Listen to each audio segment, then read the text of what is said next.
was coming.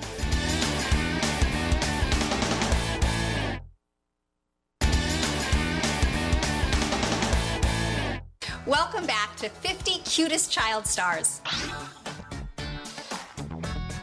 In the early 70s, one of the biggest TV stars was 3.5-year-old Rodney Allen Rippy. Seen all these little kids now in all these campaigns, but Rodney Allen Rippy was like one of the first. This kid was so cute, he probably even convinced a few vegetarians to eat a Jack in the Box burger. It's too big to eat. It's too big to eat. For a 5-year-old. Sales for the burger chain increased 25%. More commercials followed. So did appearances on major network shows. From the merchandising, there were T-shirts, there were Frisbees, there were my doll. See? That's me. That was my little doll. If you're a fan of burger puns, you might even say that Rodney Allen Rippy's career was sizzling. I received an award from the Academy of Television Arts and Science for having one of the greatest commercials in the past 50 years. These days, Rodney has a production company, and when he's not out pitching movie ideas, that was Steven Spielberg calling, sorry about that. He still grabs the occasional burger. Our number 14 Cutest Child Star gets our nod for having the most handsome co-stars. At age 11, she landed a coveted role opposite Brad Pitt and Tom Cruise in Interview with the Vampire. Kirsten Dunst has been one of Hollywood's big-time actresses ever since. In the movie, Kirsten kissed Brad Pitt, but unfortunately, she was too young to enjoy the experience. Oh, I hated it. It's just his lips were all dried. I don't want to kiss Brad. I mean, he was my friend. Kirsten's performance won a Golden Globe nomination. Other films followed. Little Women, Jumanji. I don't have to suck anyone's blood in this movie. This tween had it made, at least on film. Yeah, she treats me like a normal, regular teenager. You know, I still get grounded. I still like all the regular stuff. Kirsten elegantly made the transition from child star to leading lady, starring in Spider-Man and Elizabethtown. And she can always boast that she kissed Brad Pitt long before Angelina. Child star number 13 proves that you can go from sweet to sexy.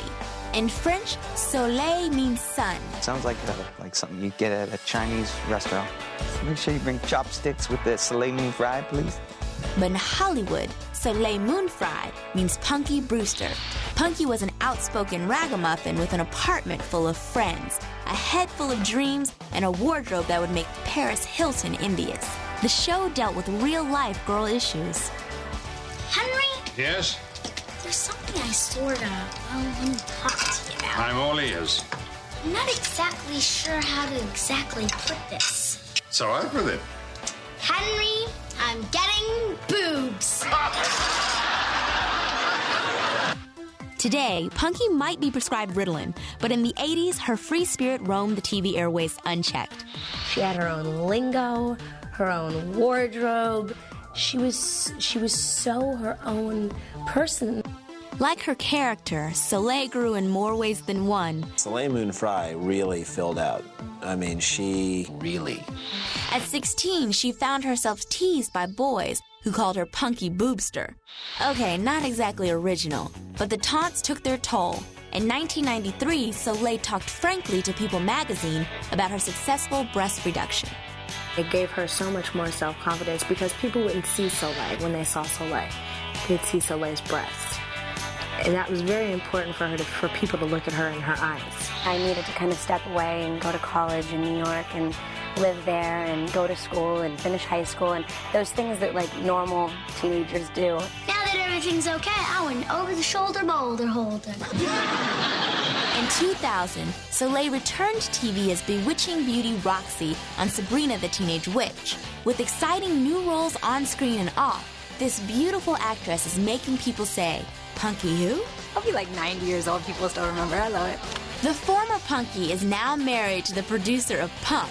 In August 2005, Soleil took on her most important role yet as new mom to poet Sienna Rose. Punky power! Okay, Candace, it's time to talk about that brother of yours. What brother? Kirk Cameron. Oh, right. Here he is at number 12, my brother who I love so much. In the mid-'80s, Kirk Cameron was the Brad Pitt of his day. Millions of swooning teenage girls tuned in to watch him as seductive, smart aleck Mike Seaver on Growing Pains. Kirk was everywhere, on magazine covers and bedroom walls. Every cover that the New Kids was on, Kirk Cameron was on also. Teen Beat, Tiger Beat.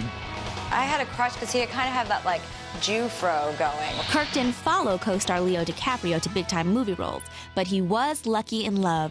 In 1991, he married his Growing Pains girlfriend, actress Chelsea Noble. 7 months after we met, I knew this was the girl for me, if she'd have me.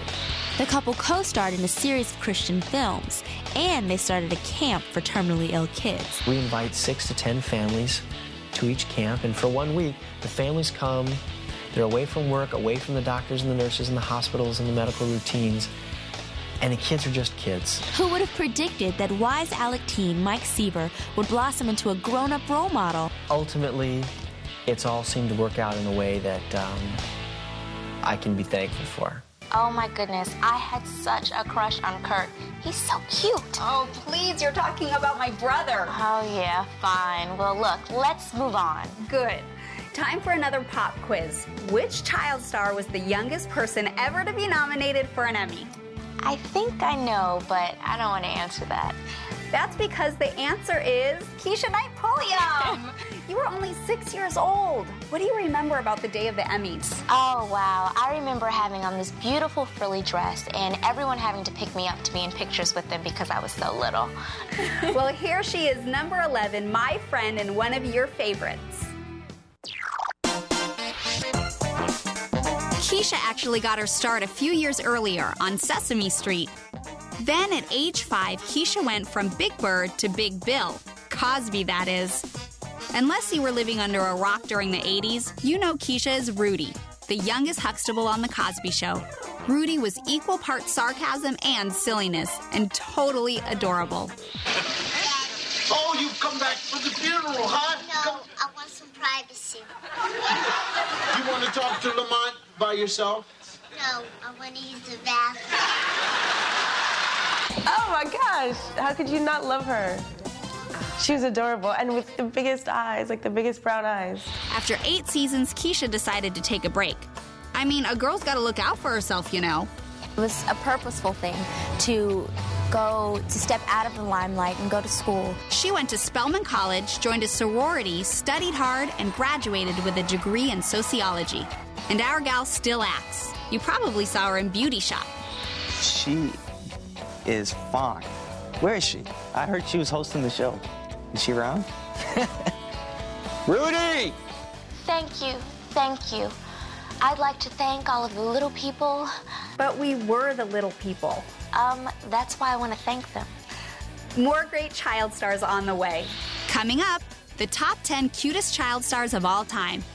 And a little serving of Lip Nicky.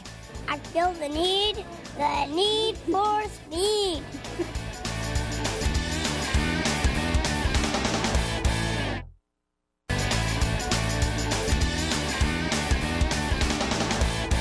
Welcome back. You're just in time for the top 10 cutest child stars of all time. What you're about to see will change your life forever. Change your life forever? Okay, well, at least until the next commercial break. All right, I can live with that. Here they are, our top 10 cutest child stars of all time. Coming in at number 10, there aren't many child stars who've gone on to run for governor of California. But there aren't many child stars who are Gary Coleman.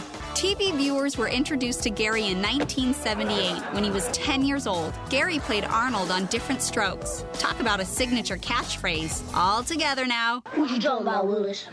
What you talking about, Willis? You know, we all still love that, you know, right? And I'm sure when you see him on the street, please don't ask him to say that. Because this little guy already passed the wall.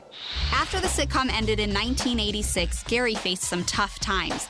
He started as a child actor, and then he went on to bigger and bigger and bigger things, like 1-800-GET-CASH-FAST commercials.